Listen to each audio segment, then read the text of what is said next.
मनीष, आज शाम को क्लास नहीं होगी। ये क्लास जो आज शाम को होनी थी उसको मैंने आज सुबह रखा है, आज अभी रखा है, ठीक है ना। फिर कल शाम को ही होगी, और हो सके तो मैं आपको आज शाम को यदि होगी तो मैं आपको नोटिफिकेशन डाल दूंगा ना।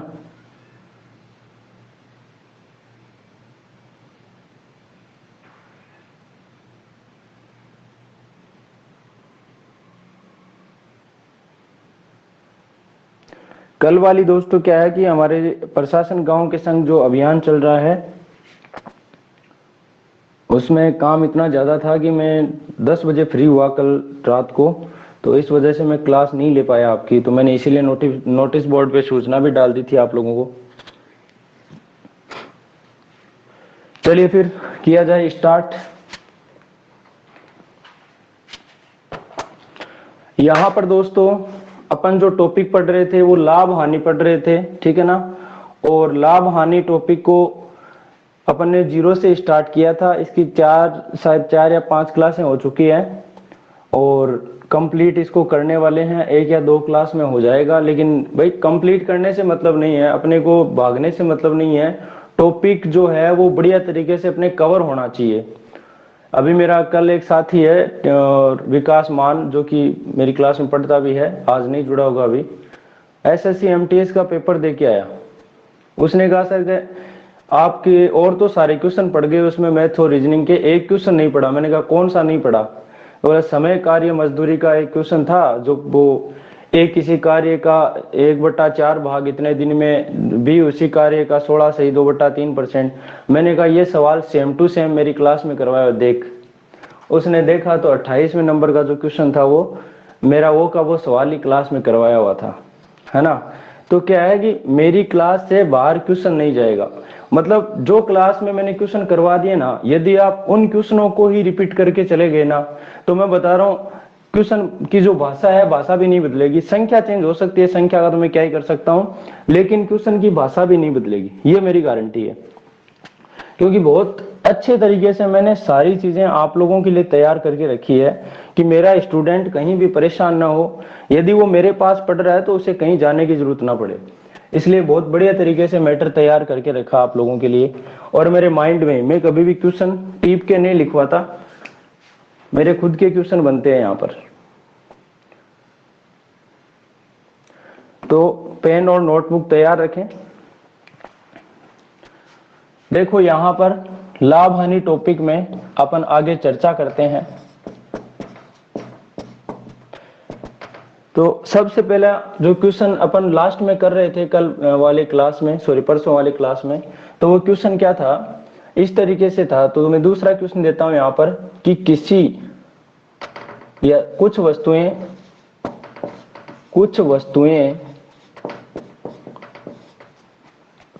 10 रुपए की 4 की दर से खरीद कर किस दर से या किस दर पर बेची जाएं ताकि 16 सही 2/3% लाभ हो। ये सवाल बन गया आपका। एक सवाल और बनाता हूं यहां पर दूसरा कि कुछ वस्तुएं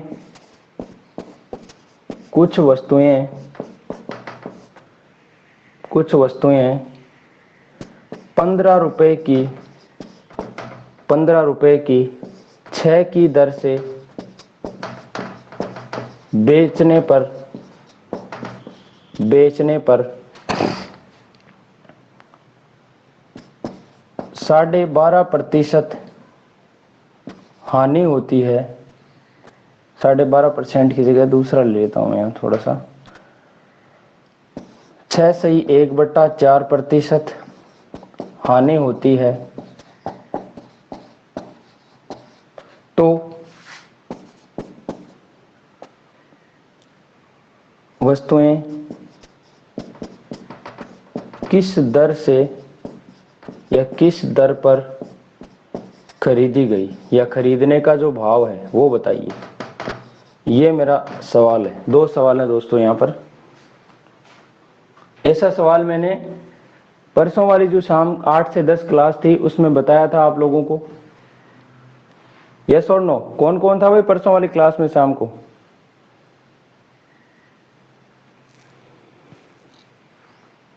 जो स्टूडेंट्स जुड़े हुए हैं उनसे आग्रह है कि आप क्लास में लास्ट तक बने रहें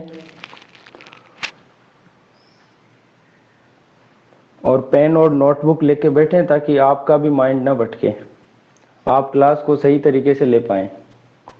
आज जो टाइम चेंज जो है उसकी वजह से स्टूडेंट्स कुछ कम जुड़े हैं, कोई दिक्कत नहीं, जो जुड़े हैं वो पढ़ेंगे। कुछ को पता नहीं होगा तो उस वजह से।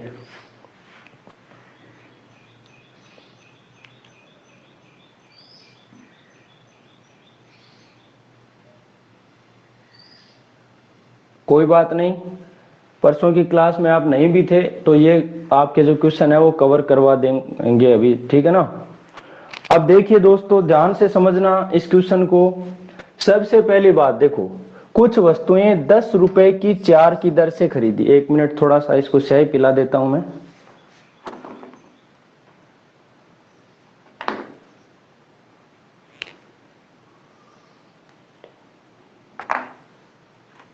आप कोशिश करो, देखिए इतने में।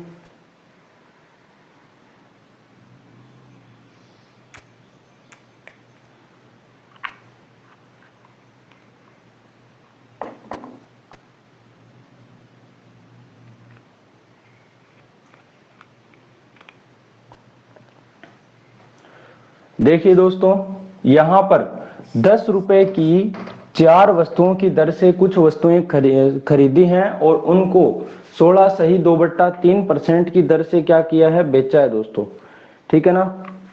तो सबसे पहली बात तो देखो, खरीदने का जो भाव है वो क्या भाव रहेगा। आपने देखा कि 4 वस्तु थी, कितने रुपए में खरीद रहे थे, 10 रुपए में। तो एक वस्तु को आप कितने रुपए में खरीदोगे, तो आप कहोगे सर 10/4 रुपए में, यानी रुपए ऊपर रहे, वस्तु कहां रही, नीचे। तो मैंने एक वस्तु का जो क्रय मूल्य है वो कितना लिख दूंगा मैं यहाँ पर, 10/4 लिख दूंगा। एक वस्तु का जो क्रय मूल्य है वो कितना लिख दूंगा, 10/4 रुपए, यानी रुपए ऊपर वस्तु नीचे लिख दो। ये क्रय मूल्य वाला भाव बन गया। अब बात आती है बिक्री वाला भाव निकालना हमें, क्योंकि किस भाव से बेची जाए या किस दर पर बेची जाए, तो बिक्री वाला भाव निकालना है। और ये भाव निकालना है तो ये 10/4 तो है जैसा का जैसा लिख दो, और इसके गुणा में कुछ आने वाला है। वो किसके हिसाब से आने वाला है, वो इसके हिसाब से आने वाला है। अब ये हिसाब क्या रखता है, तो इसको देखो सरल करो पहले तो। 16 सही 2/3% का मतलब क्या होता है, देखो 16 थी 48 और 2 कितना 50, और बट्टा में 3 है, परसेंट हटा तो नीचे 100 आ गया। अब 50 एकम 50, 50 दूना 100, तो ऊपर आ गया 1, नीचे आ गया 3 दूना 6। यहां पर दोस्तों लाभ हो तो ऊपर प्लस का चिन्ह लगा दो, हानि हो तो माइनस का चिन्ह लगा दो, ठीक है ना। अब यानी कि कोई वस्तु यदि 6 रुपए में खरीदी है तो उसको 1 लाख पर बेचे तो वस्तु कितने में बिकेगी, 7 में, यानी विक्रय कितना बन जाएगा, 7। हमें हमेशा नीचे वाले को क्रय मूल्य मानो। क्रय मूल्य यदि 6 है तो विक्रय मूल्य कितना बन जाएगा, 7 बन जाएगा। तभी तो यहाँ पर 16 से 2/3% का लाभ होगा। अब यहां पर बात ये ध्यान में रखनी है कि हमें निकालना क्या है। यदि विक्रय मूल्य निकालना है तो ऊपर यहाँ विक्रय मूल्य, देखो विक्रय मूल्य निकालना है तो ऊपर विक्रय मूल्य लिखोगे, नीचे क्रय मूल्य लिखोगे। और यदि क्रय मूल्य निकालना है तो ऊपर क्रय मूल्य और नीचे, जो चीज निकालनी है वो ऊपर, जो चीज निकालनी है वो कहां रखोगे, ऊपर रखोगे, ठीक है ना। तो हमें इसमें निकालना क्या है भाई, विक्रय मूल्य निकालना है। विक्रय मूल्य निकालना है, इसका मतलब ऊपर क्या आएगा, विक्रय मूल्य यानी 7 आएगा, और नीचे क्या आ जाएगा, 6 आ जाएगा। यदि क्रय मूल्य निकालना होता तो ऊपर 6 आ जाता, नीचे 7 आ जाता, ठीक है ना। और कुछ भी नहीं है, बस 2 के फाड़े से देखो 2 बार कट गया, और ये 2 के फाड़े से 5 बार कट गया। तो ऊपर देखेंगे आप 5 गुणा 7 कितना आ गया, 35, और नीचे कितना आ गया, 6 दूना 12। इसका मतलब भाव क्या हुआ, 35 रुपए की 12 वस्तु। क्या भाव रहा भाई, 35 रुपए की 12 वस्तु। यदि आपने 10 रुपए की 4 की दर से कुछ वस्तुएं खरीदी है ना, तो उनको 35 रुपए की 12 की दर से यदि बेचोगे ना, तभी आपको क्या होगा, 16.2/3% का लाभ होगा। शायद मेरी इतनी सी बात आप लोगों के क्लियर हो गई होगी। यस नो में कमेंट करें फटाक से।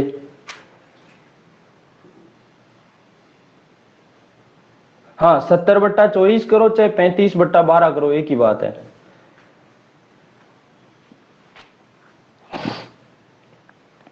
लेकिन शॉर्ट करो काट के इसको, 35/12 ही करो, ठीक है ना। क्लियर है मामला सभी के?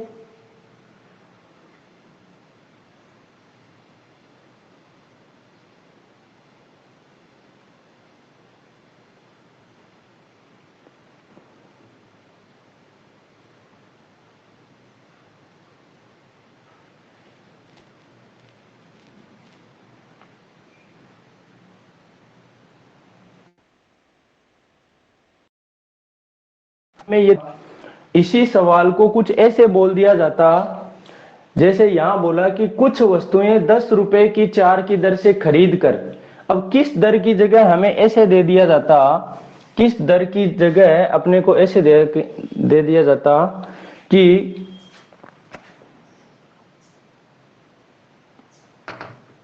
60 की जगह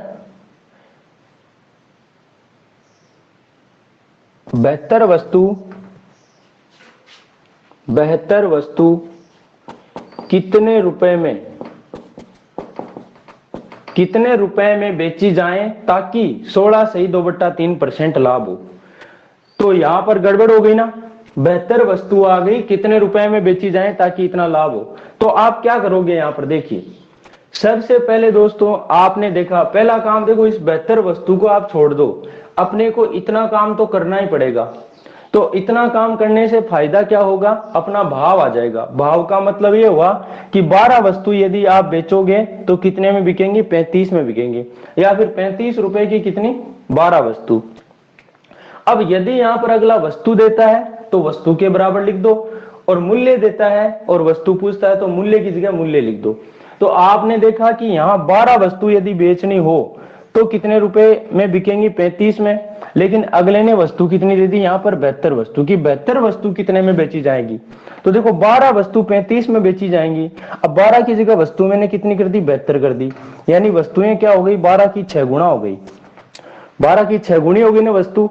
जब वस्तुएं 12 की 6 गुना हो गई मेरे दोस्त, तो मूल्य भी है ना 35 नहीं रहेगा, 35 का 6 गुना, यानी जितना गुना यहाँ हुआ उतना ही गुना यहाँ हो जाएगा। 35 का 6 गुना करोगे तो 5 छंग 30 और 3 6 की 18 और 3 कितना 21, 210 रुपए आ जाएंगे। शायद मेरी बात समझ में आ गई होगी। यदि यहां पर मूल्य दिया होता, मान लो अपने को कहता कि बताइए 70 रुपए में कितनी वस्तु अपने जो है वो बेची जाएंगी, तो आपने देखा 35 रुपए की 12 वस्तु हैं, तो 70 रुपए की कितनी, 35 का दुगुना होगा 70, तो फिर वस्तु कितनी आ जाएगी, 12 की दुगुनी आ जाएगी, 24 वस्तु आ जाएगी। जितना गुणा हो रहा है उतना ही गुणा उसके साथ, जैसे वस्तुएं जितनी गुणा हो रही मूल्य उतना गुणा होगा, या मूल्य जितना गुणा हो रहा है उतनी वस्तु गुणा हो जाएंगी। क्लियर हो रहा है मामला?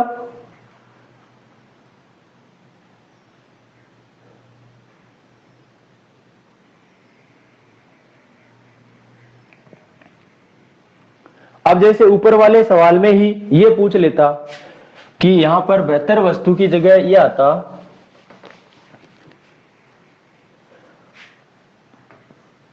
कि 140 रुपए में, 140 रुपए में कितनी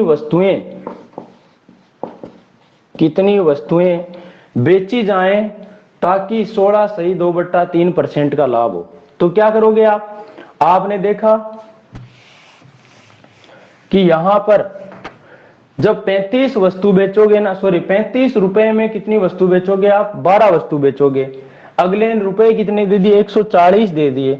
अब इस 35 रुपए को कितना बना दो, 140 बना दो। 140 बनाओगे कितना गुणा करना पड़ेगा, तो देखो 35 गुणा 70, 35 105, 35 चौका 140, यानी 140 करने के लिए 4 गुणा, यानी 35 की वैल्यू 140 है तो 1 की वैल्यू क्या आ जाएगी, 4 आ जाएगी। तो फिर वस्तुएं भी 12 नहीं, 12 की 4 गुणा हो जाएंगे, यानी 12 चौके 48 वस्तु आ जाएंगे यहाँ पर। ये आपका क्या बन जाएगा, आंसर बन जाएगा। मैंने एक सवाल में 4 सवाल बता दिए मेरे दोस्त, सवाल कैसे भी आ जाए आप लोगों के डाउट नहीं रहेगा, ये मेरी गारंटी है। किसी भी तरह से सवाल पूछ लिया जाए, समस्या आएगी क्या?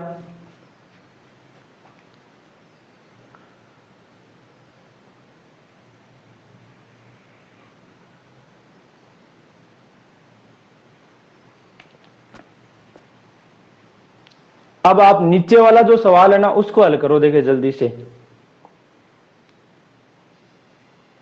नीचे वाले सवाल में बताना है कि कुछ वस्तुएं 15 रुपए की 6 की दर से बेचने पर 6 - 1/4% की हानि होती है, तो वस्तुएं किस दर पर खरीदी गई? कानाराम का आंसर आ रहा 8/3, योगेश का 8/3।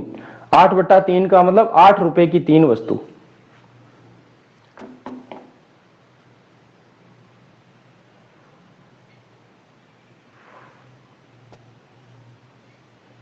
अब सभी स्टूडेंट्स मिलान कीजिएगा।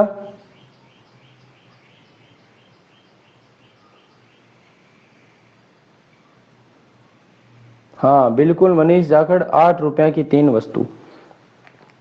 देखो सबसे पहले ये देखो 15 रुपए हैं 6 वस्तु। टाइम बचाने के लिए क्या करोगे, ऊपर रुपए लिखो, 15 रुपए ऊपर लिख दिए और नीचे 6 वस्तु लिख दी। उसके बाद क्या काम आपका, गुणा में कुछ लगाना है। अब कुछ क्या लगाना है, पहले 6.25% का मतलब क्या होता है भाई, इसका मतलब होता है 1/16। कैसे होता है, जैसे मैंने इसका बताया ना वैसे ही होता है, निकाल भी सकते हो आप। देखो 6 चौक 24 और 1 कितना 25/4 और परसेंट हटा तो नीचे 100 लग गया। तो देखो 25 से कम 25, 25 चौका 100, तो ऊपर तो आ गया 1 और नीचे 4 चौक 16, 1/16 आ गया। यहां पर क्या हो रही है, हानि हो रही है।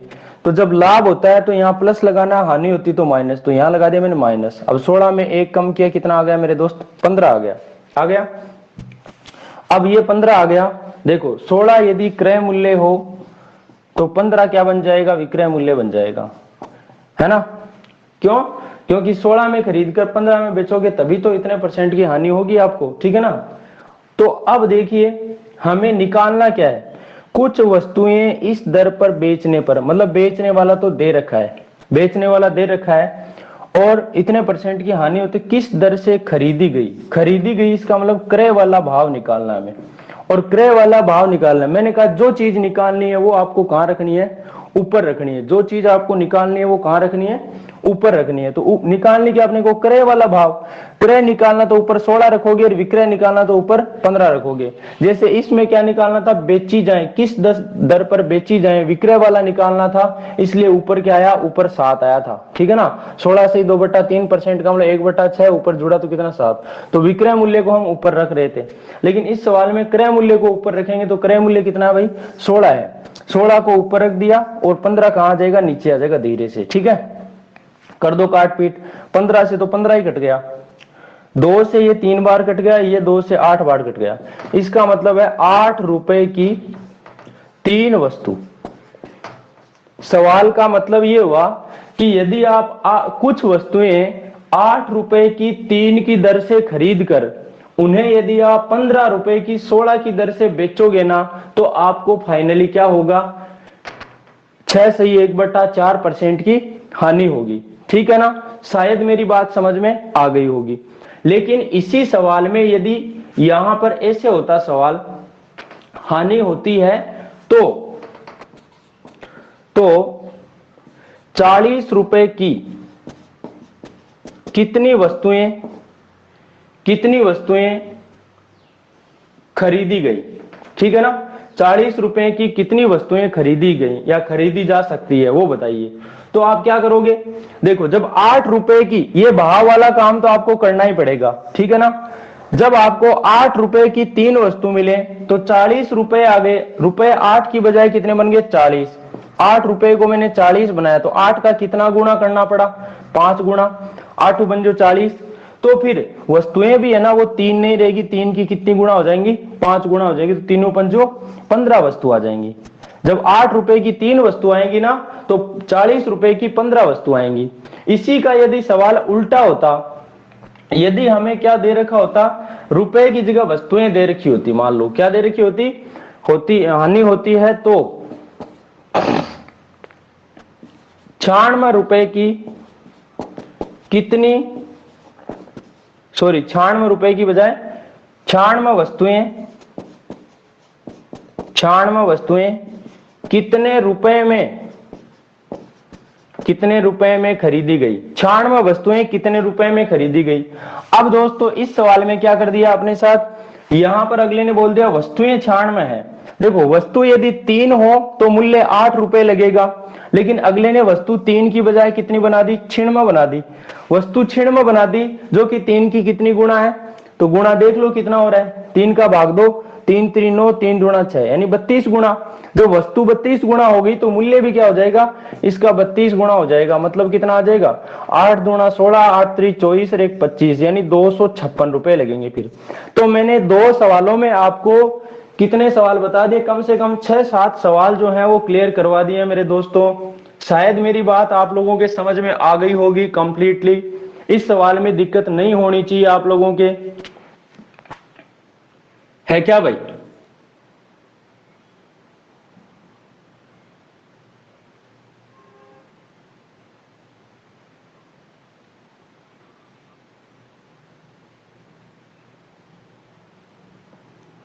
प्रॉब्लम है क्या इसी के,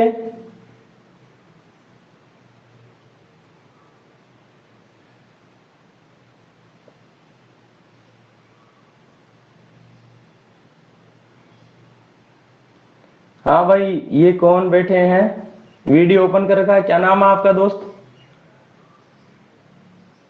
हेलो आप ही दिख रहे हो स्क्रीन पर।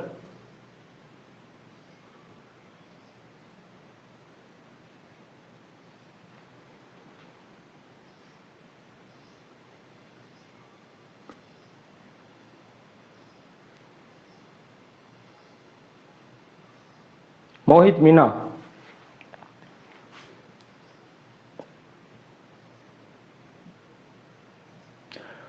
गुड मॉर्निंग भाई एम के मीना। चलिए दोस्तों अब चलते हैं आगे ऐसे ही सवाल में, लेकिन थोड़ा सा अलग होगा।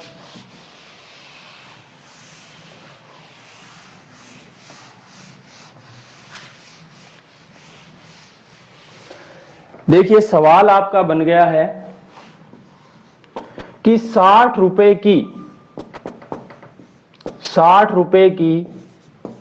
12 वस्तुओं, अब वस्तु की जगह नींबू संतरा भी आ सकता है, ठीक है ना। 12 वस्तुएं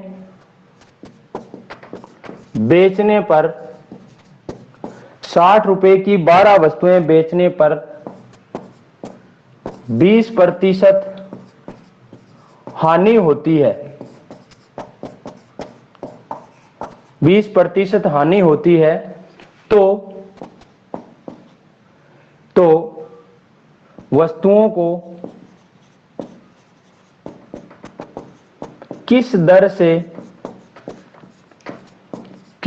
से बेची जाए ताकि 12.5% लाभ हो, ताकि 12.5% क्या हो मेरे मित्र, लाभ हो। यहां पर यह सवाल बन गया आपका नॉन पतंजलि।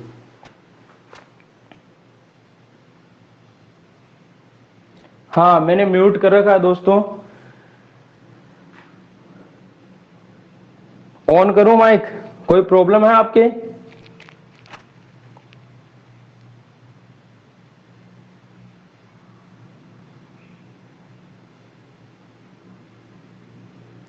हाँ भाई किसी की प्रॉब्लम है तो अपना माइक ओपन करके मुझसे बात कर सकता है, यदि प्रॉब्लम नहीं है तो माइक ओपन नहीं करना है।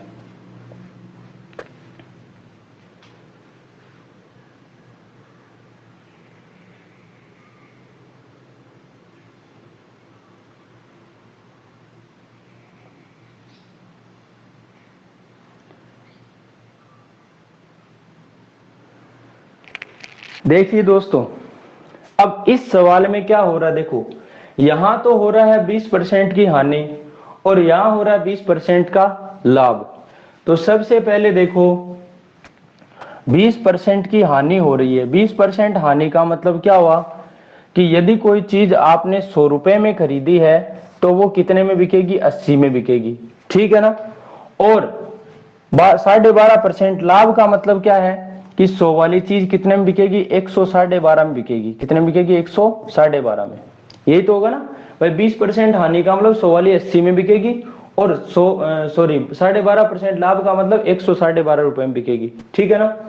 तो जब देखो इसको अनुपातिक रूप से करेंगे, पहले तो आपने विक्रय मूल्य देखा 80 रुपए वाला, और दूसरा विक्रय मूल्य बन रहा है 112.5 वाला। ठीक है ना।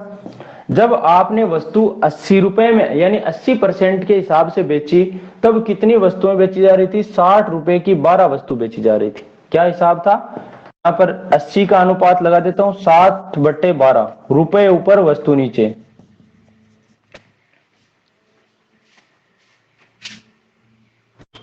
रुपए ऊपर वस्तु नीचे, 60 रुपए की 12 वस्तु कर दी मैंने।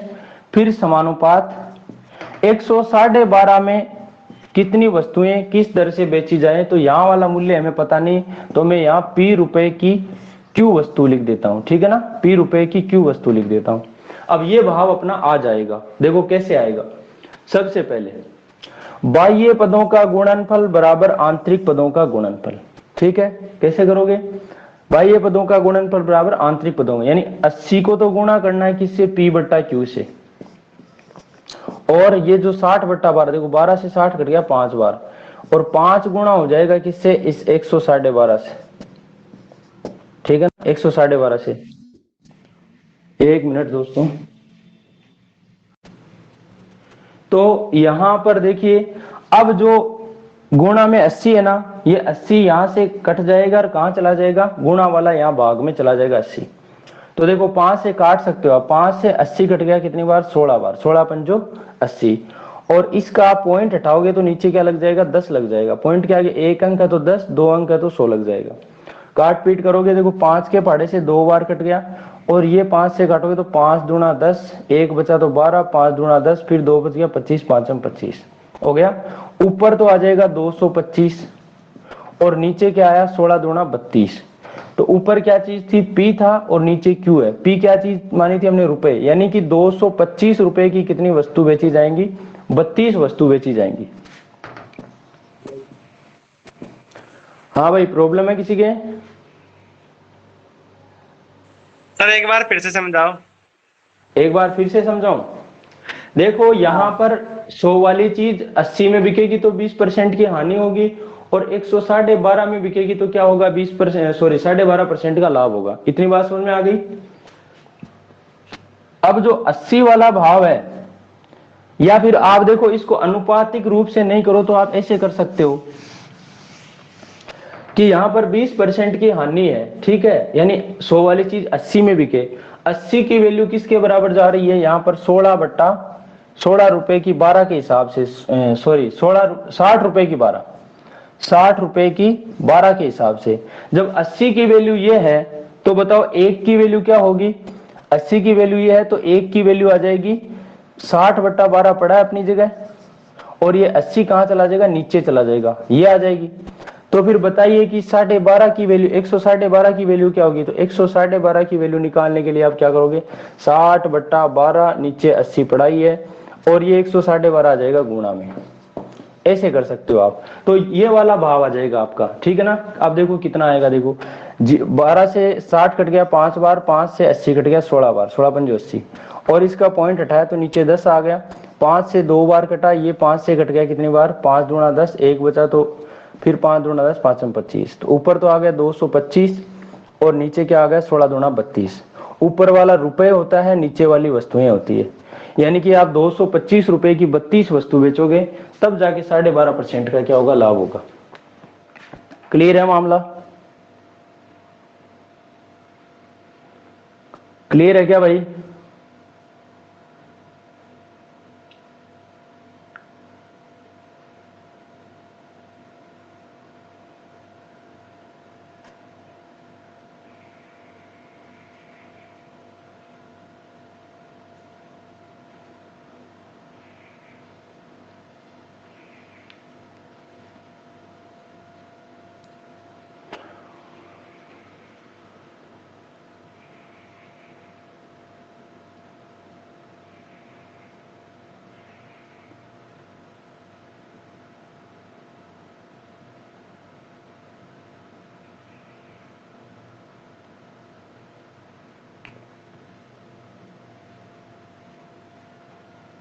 अब इसका दूसरा तरीका और है, वो दूसरा तरीका क्या है वो भी समझ लीजिए।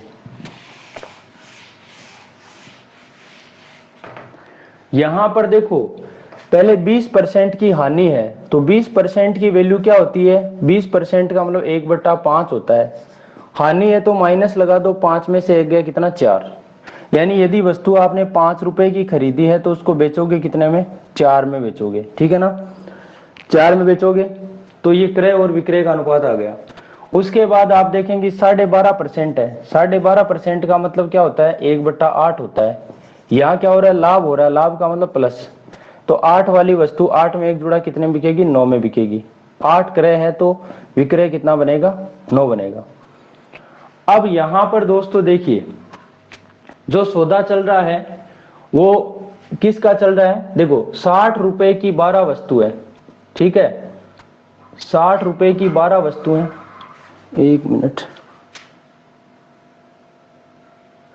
60 रुपए की 12 वस्तु हैं, 60 रुपए की 12 वस्तुएं। इसके साथ कौन सा अनुपात लिख दोगे आप, भाई विक्रय विक्रय वाला चल रहा है ना, तो ये 4/5 यहां लिख दो, ठीक है, समानुपात।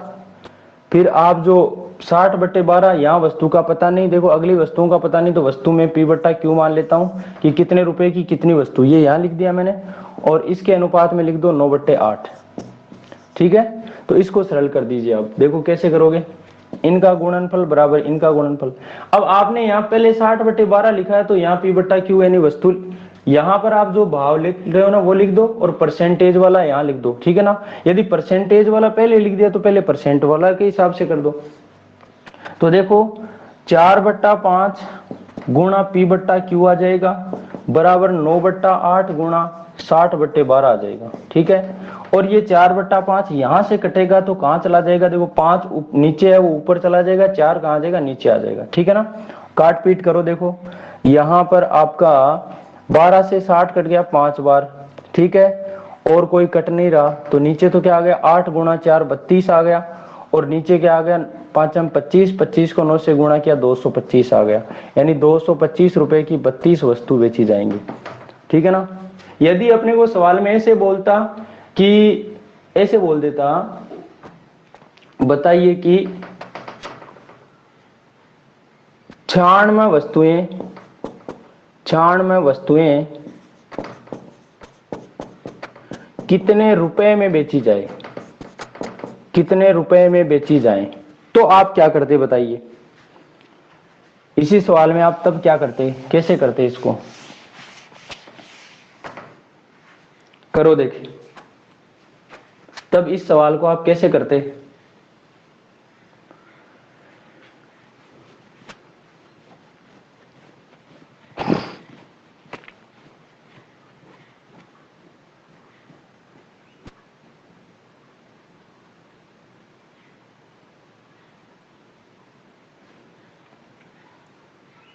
कानाराम के 675 आ गया है।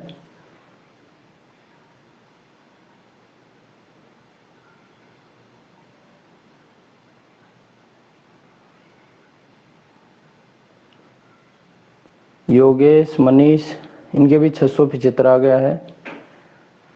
चलो देख लो दोस्तों, देखो यहां पर कुछ नहीं करना, ये देखो 60 रुपए हैं जिनकी 12 वस्तुएं हैं, ठीक है। और फिर यहां देखो कितनी वस्तुएं, वस्तु 96 है, तो वस्तु देखो वस्तु नीचे लिखोगे और रुपए ऊपर लिखना हमेशा। तो रुपए कितने, रुपए मान लेता हूं पी रुपए मान लेता हूं, इन रुपयों का हमें पता नहीं है। अब इसके अनुपात में तो क्या आएगा और इसके अनुपात में क्या आएगा, ठीक है ना।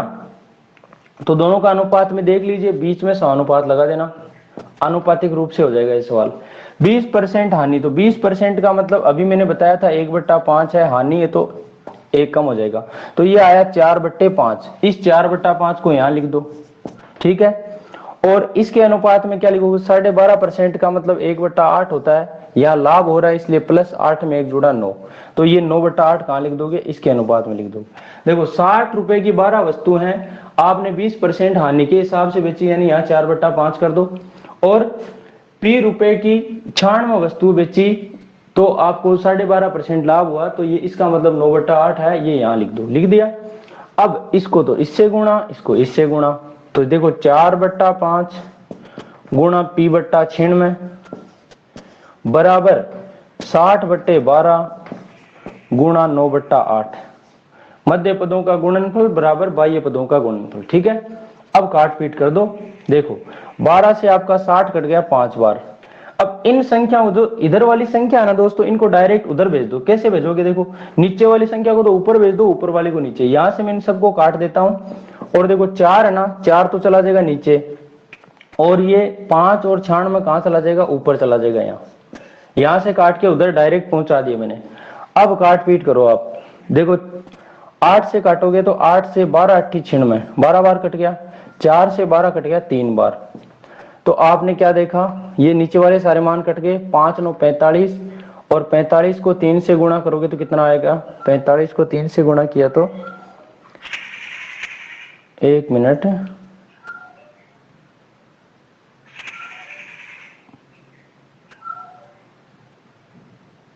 45 135, 135 ही आ रही है भाई। 12 पंजो 60, ये 9/8 से गुणा हो गया, गुणा में 5 और 96 आ गया, नीचे आ गया 4। अब 8 से आपका ये कट गया 12 8 96, 4 से 12 कट गया 3 बार, 3 पंजो 15, ये गलत हो गया ना, 3 पंजो 15, 15 5 75, और 75 को 9 से गुणा करो तो 9 पंजो 45 आ जाएगा, 9 7 63, और 4 67, ये 675 रुपए आ जाएंगे यहाँ पर। 600 पी का मान क्या है, ये पी का मान है, पी का मान है 675। और यदि यहां पर दोस्तों इस सवाल में जैसे वस्तुएं न देकर मूल्य दे दिया जाता और वस्तु पूछ लेता, तो आप मूल्य जो दिया होता, जैसे मान लो 675 रुपए दिए होते, तो वो रुपए तो कहां लिख देते, आप यहां लिख देते, और जो वस्तुएं हैं, वस्तुएं यहां आप एक्स वाई जेड कुछ भी मान लेते, एक्स वस्तु मान लेते, वो यहां पर आ जाती, आप एक्स का मान निकाल लेते। शायद मेरी इतनी सी बात आप लोगों की समझ में आ गई होगी। क्लियर है क्या? अब एक सवाल ऐसा ही और देता हूं आप लोगों को मैं। पापा हाँ बेटा। समझ में आ गई? आजा आ गया, वेरी गुड। क्या समझ में आया?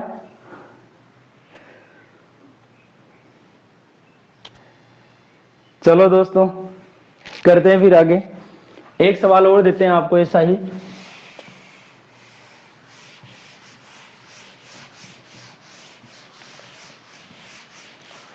सवाल है 150 रुपए की 150 रुपए की 10 वस्तुएं बेचने पर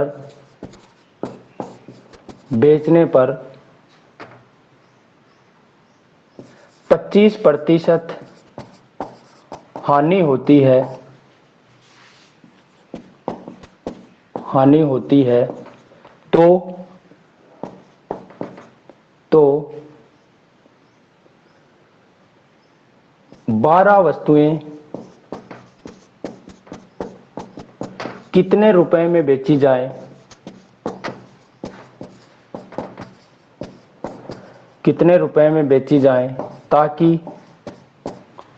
ताकि 6 सही 2/3% लाभ हो। ये सवाल बन गया दोस्तों। करो देखे जल्दी से, कितना जल्दी करते हो इस सवाल को।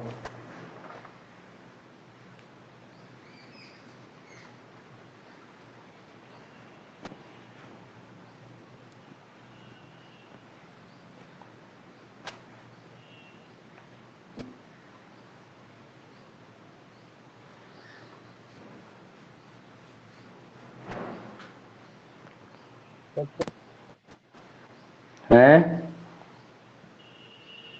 160 660, 160 कमेंट करो देखें।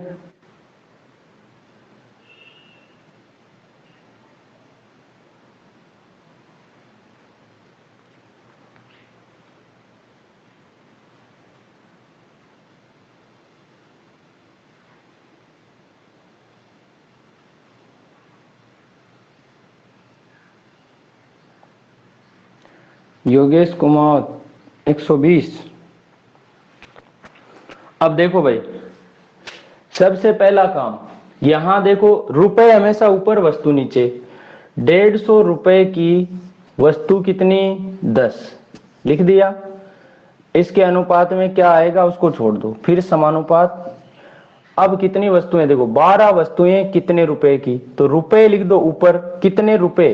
कितने रुपए का मतलब आप x रुपए मान लो, एक्स वाई जेड कुछ भी हो, वस्तु कितनी? 12। ठीक है, लिख दिया। अब इसके अनुपात में क्या आएगा, तो देखो जब 150 की 10 वस्तु आप बेच रहे थे तब 25% की हानि हो रही थी। 25% का मतलब क्या होता है? 1/4। और हानि हो रही तो माइनस लगा दे, कितना आ गया? 3। तो ये 3/4 बना दिया, उस 3/4 को यहां टिका दो, लिख दिया।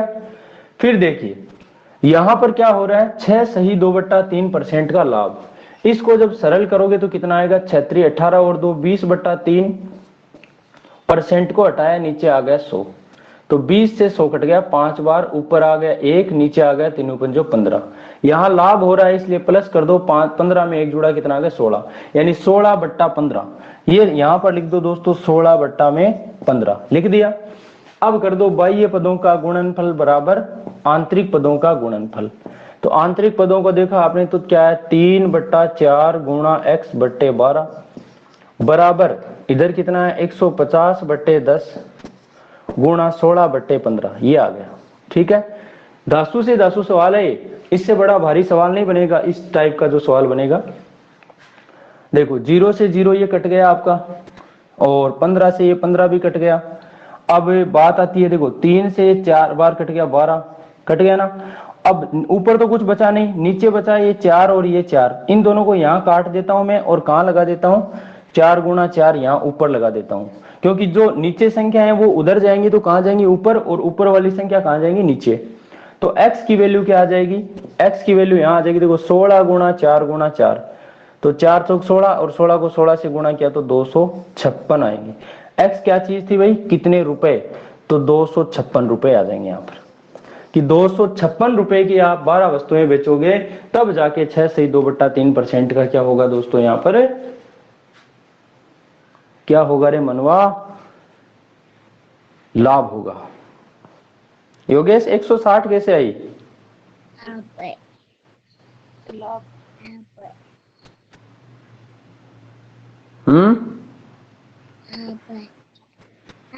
हाँ बेटा, लाभ। हाँ लाभ, लाभ हो गया। अक्सर तो बोलो, पटेश्वरी हो रहे।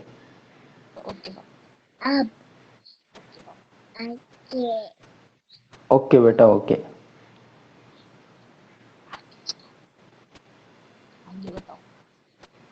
हाँ आगे बताएंगे।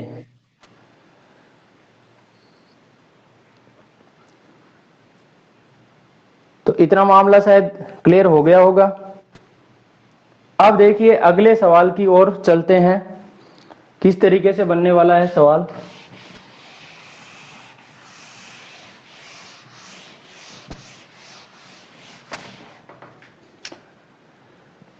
सवाल बनने वाला है इस तरीके से कि दो प्रकार की वस्तुएं, दो प्रकार की वस्तुएं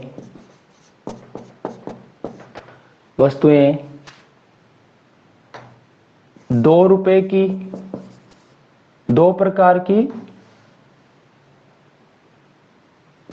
कुछ वस्तुएं 2 रुपए की 3 तथा कुछ 4 रुपए की 9 की दर से खरीद कर उन्हें 5 रुपए की 5 रुपए की 4 की दर से बेची जाए तो लाभ या हानि प्रतिशत की गणना करें। यह सवाल बन गया।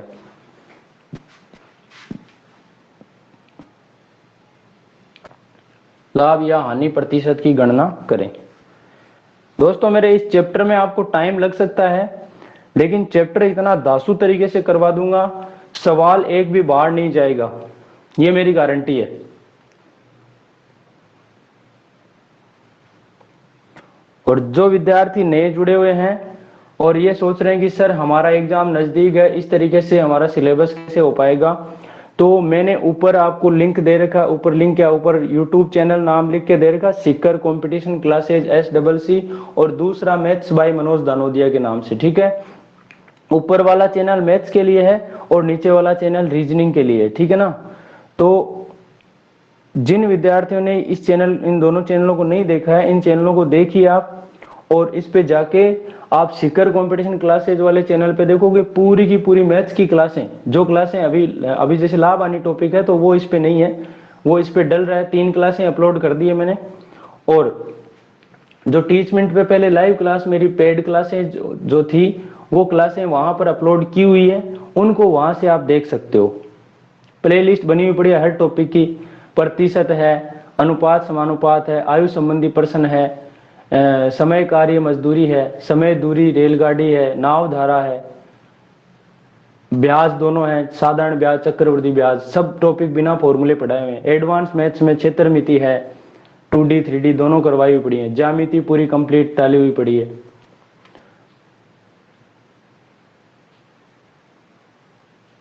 तो अच्छे तरीके से मेरे टॉपिक सारे पढ़ाए हुए पड़े हैं। आप लोगों की देखने की हिम्मत होनी चाहिए, जिनके एग्जाम नजदीक आ रहा है तो यहाँ से जाके आप टॉपिक्स को देख सकते हो।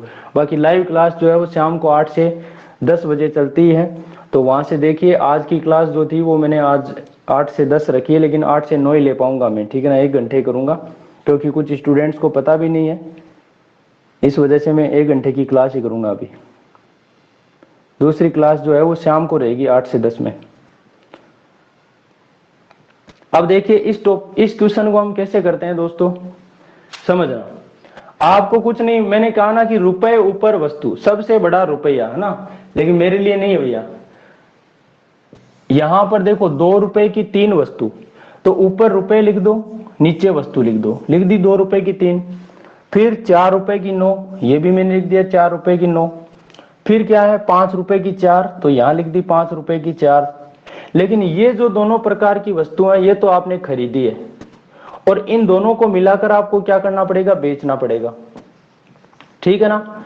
अब वस्तु कितनी खरीदोगे आप, देखो यहां पर ये जो है ना, ये मूल्य ये एक वस्तु का है कि आपने जैसे 3 वस्तुओं के 2 रुपए दिए, तो एक वस्तु के कितना दोगे, 2/3 रुपए दोगे। अब एक वस्तु के 2/3 है, एक वस्तु के 4/9, एक वस्तु 5/4 में बेचोगे, तो आप वस्तुएं कितनी मानोगे, उसको मानने के लिए देखो नीचे संख्या क्या, 3 है, 9 है, 4 है। तो ऐसी संख्या मान लो जिसमें 3 का, 9 का, 4 का, तीनों का भाग चला जाए, तो 9 चौके 36, या फिर मैं कहूं 3, 9 और 4 का लघुत्तम ले लो। लघुत्तम कैसे लेते हैं, ऐसे ले लो, 3, 9, 4, 3 का भाग दिया एक बार, 3, 3, 9, 4 में नहीं जाता, फिर 3 का दिया 1, 1, 4, फिर 4 का दे दिया 1, 1, 1, तो देखो 3, 3, 9, 9 चौक 36। अरे ज्यादा दिमाग ऐसे करना नहीं, अपने को ऐसे नहीं लगाना है। आप ये देखो ना कि ऐसी संख्या ले लो जिसमें 9 का, भाई जिसमें 3 का जाता है और 9 का जाता है, वो संख्या कौन है, 9। अब 9 में 4 का नहीं जाता, तो 9 चौक 36, तो 36 आ गई वस्तुएं। आपने क्या मान लेते हैं, 36 वस्तु मान लेते हैं। तो पहले प्रकार की भी 36 वस्तु, जब एक वस्तु का इतना मूल्य है तो 36 वस्तुओं का 36 से गुणा कर दो। दूसरे प्रकार की भी मैंने 36 वस्तु ले ली, ठीक है ना। लेकिन दोस्तों जब आप दोनों वस्तुओं को मिलाओगे, यहां पर देखो ये पहले प्रकार की वस्तु थी, ये दूसरे प्रकार की वस्तु, लेकिन जब बेचोगे तो आप दोनों को बेचोगे ना। यहां पर पहली और दूसरी दोनों वस्तुएं जुड़ के फिर बेचोगे आप, क्योंकि 36 वस्तु पहले वाली भी बेचोगे और बाद वाली 36 वस्तु बेचोगे, तो 36 और 36 यहां कितना आएगा, 72। यदि आप 2 प्रकार की हैं तो 72 लिखो, 3 प्रकार की वस्तुएं हैं तो यहाँ 36 3 बार आ जाएगा, यानी 36 यहाँ 108 आ जाएगा। 4 प्रकार की है तो 4 बार के हिसाब से कर दो। तो देखो खरीदारी तो कितनी बनी, 3 से 36 कट गया 12 बार, 12 को 2 से गुणा किया 24 रुपए में, यानी 36 वस्तुएं आपने 24 रुपए में खरीदी हैं। और ये 36 9 से कट गया 4 बार, तो 4 चौक 16, ये 36 आपने 16 में खरीदी, तो दोनों को मिलाकर टोटल कितने में खरीदी आपने, 4 6 10 और 1 और 2 3 1 4, 40 रुपए में तो आपने वस्तुओं को खरीदी। कितनी वस्तुओं को, 36 और 36 72 वस्तुओं को। और बेची कितने में, 4 से 72 कट गया 18 बार, और 18 को 5 से गुणा किया तो 90 रुपए में। वस्तुओं को बेची कितने में आपने, 90 रुपए में बेची। बताओ जब आप 40 रुपए में 72 वस्तुओं को आपने 36 36 72 वस्तुएं ना, 72 वस्तुओं को 40 रुपए में तो आपने खरीदा और उन 72 वस्तुओं को आपने 90 रुपए में बेच दिया, तो बताओ लाभ हुआ कि हानि हुई। सीधी सी बात है भाई साहब कि 40 में खरीद 90 में बेचना लाभ ही कोनी, पड़ लाभ जैसी आपने कहीं जैसी पड़ लाभ के यहाँ कि 40 ज्यादा आपने तो लाभ हो तो 40 को 90 में बेचेंगे तो 50 रुपए का लाभ हो गया। लाभ कितना हुआ, लाभ हो गया 50 का, कितने पर हुआ, ये हुआ जितने में खरीदी थी उस पर, यानी 40 पर, और गुणा में लगा दो 100, आपका भला हो जाएगा। देखो 0 से 0 कट गया, 4 से 100 कट गया 25 बार, और जब 25 को 5 से गुणा करोगे तो कितना आ जाएगा, 125% का लाभ आ जाएगा। यहां लाभ कितना आ जाएगा दोस्तों, 125% का लाभ आ जाएगा। कोई समस्या है किसी के, है क्या रे मनवा, कोनी नहीं,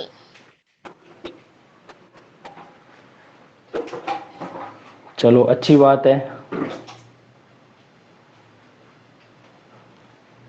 हाँ भाई मेरे बच्चे की प्रॉब्लम नहीं है तो आप लोगों की थोड़ी होगी प्रॉब्लम।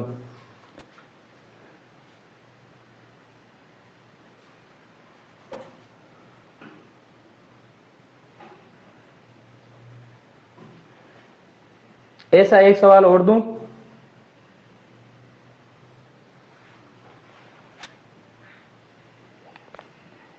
लो भाई अगला क्वेश्चन है आपके लिए,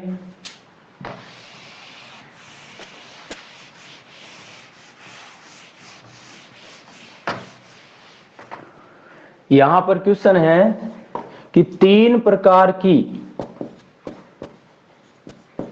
वस्तुएं क्रमशः है 1 रुपए की 2, 2 रुपए की 1 तथा 3 रुपए की 4 की दर से खरीद कर उन्हें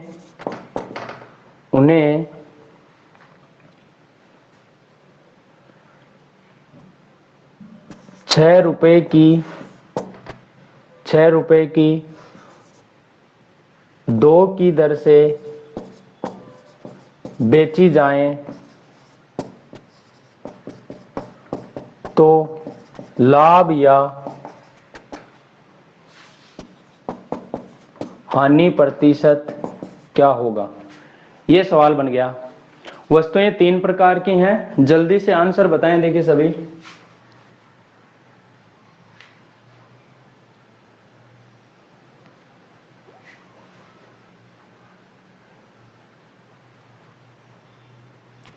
करो देखिए इस क्वेश्चन को।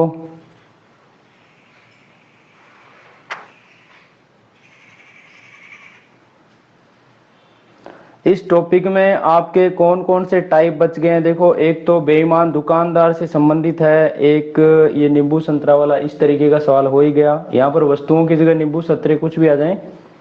और इसके अलावा क्रय मूल्य के बराबर लाभ परसेंट या हानि परसेंट हो, ये इस टाइप का बच गया। जितना लाभ उतना लाभ हानि वाला हो गया। और फिर एक सवाल बचा है कि ए किसी वस्तु को बी को देता है 20% लाभ पर, बी सी को पहुंचा देता है, सी डी को, इस तरीके का सवाल।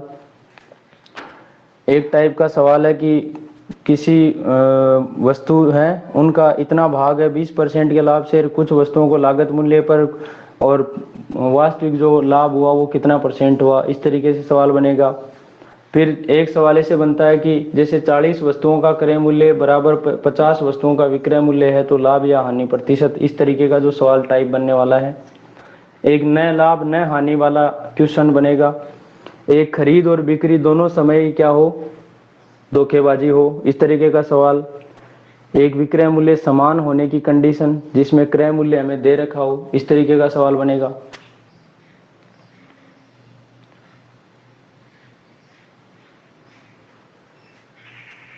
एक जैसे कुछ सेव या फिर अंडे इस तरीके कुछ लेके आए, वो उसको मान लो कुछ खराब हो जाते हैं, इस तरीके का सवाल बनता है। तो ये सारे सवाल 2 क्लासों में कंप्लीट हो जाएंगे आपके, ठीक है ना। मेरी आदत है सवाल में घुसने की, एक एक सवाल आपके जो है वो क्लियर होने चाहिए, किसी भी तरीके से सवाल बचना नहीं चाहिए मतलब। अब देखिए दोस्तों, 1 रुपए की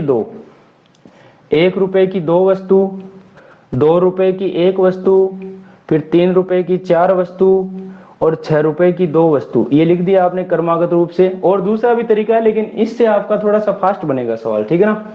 तो यहां पर ये देखो, पहली, दूसरी और तीसरी, ये 3 प्रकार की वस्तु थी। ये फर्स्ट थी और सेकंड थी और ये थर्ड थी, जिनको आपने क्या किया था, खरीदा था। और बेचोगे तो आप किन को बेचोगे, पहली, दूसरी और तीसरी, तीनों को मिलाकर बेचोगे, ठीक है ना, तीनों को मिलाकर बेचोगे। अब वस्तु में कितनी मानू भाई, वस्तु देखो यहाँ 2 है, यहाँ 1 है, 4 है, 2 है, तो सीधी सी बात है 2 और 4 का लघुत्तम 4 ही आ गया। ये वस्तु भी मैं 4 मान लेता हूं, ये भी 4 मान लेता हूं, ये भी 4 मान लेता हूं, तो टोटल 4 4 8 4 12 वस्तु हो गई ना। यहाँ वस्तु क्या हो जाएंगी, 12, ठीक है। 12 वस्तु आपने खरीदी, 12 ही बेचोगे। तो ये कितना आ गया, 2 से 4 कट गया 2 बार, यानी कितना आ गया, 2 रुपए। ये 4 दूना 8 रुपए आ गया, और 4 से 4 कट गया, ये 3 रुपए आ गया। तो आपने देखा टोटल कितना बना, 2 8 10 और 3 13 रुपए, कि आपने जो 4 4 8 4 12 तीनों प्रकार की 4 4 वस्तु खरीदी थी, उनको आपने 2 रुपए 8 रुपए और 3 रुपए के हिसाब से टोटल 13 रुपए में खरीदा। अब बेचा किस हिसाब से, देखो 2 से 6 कट गया 3 बार, और 3 को 12 से गुणा किया, 12 3 36 रुपए आ गया। आपने देखो 13 में खरीद कर उनको बेचा कितने में, 36 में बेचा है। जब बताओ 13 में खरीद कर 36 में बेचोगे तो क्या होगा, यहाँ पर होगा लाभ। और कितना लाभ होगा, देखो 6 में से 3 गया 3, और 3 में से 1 गया 2, 23 रुपए का लाभ होगा। कितने पर होगा, 13 पर। परसेंट में बताना है तो गुणा में लगा दो, कितना, 100। आ गया समझ में। तो 2300 में किसका भाग लगा दो, 13 का भाग लगा दो धीरे से, कितना आ जाएगा, 13 एकम 13, 10 बचा तो 100 हो गया, 13 7 91, फिर बच गया 9 तो 90, 13 छिकाने 78, 13 7 91, 13 छिका 78, बच गया 3 कैसे बचा भाई, 13 7 91 90 है ना, 13 छिके 78, 78 गया तो 10 में से 8 2, 9 में 7, सॉरी 8 में 7 1, 12 बच गया। तो 176 सही 12/13% का लाभ हो जाएगा। कितना लाभ हो जाएगा, 176 सही 12/13% का लाभ हो जाएगा। ठीक है दोस्तों, आज के लिए इतना ही। आज जो क्लास अब शाम को होगी 8 से 10, उसको भी ज्वाइन करना आप लोग, ठीक है। और ये क्लास है ना, इसको मैं इसको YouTube पे डाल दूंगा, और इस टीचमेंट पे भी रिकॉर्डेड रहेगी। तो आपके साथ ही किसी ने नहीं लिया है तो वो यहाँ से रिकॉर्डेड क्लास भी देख सकता है, ठीक है।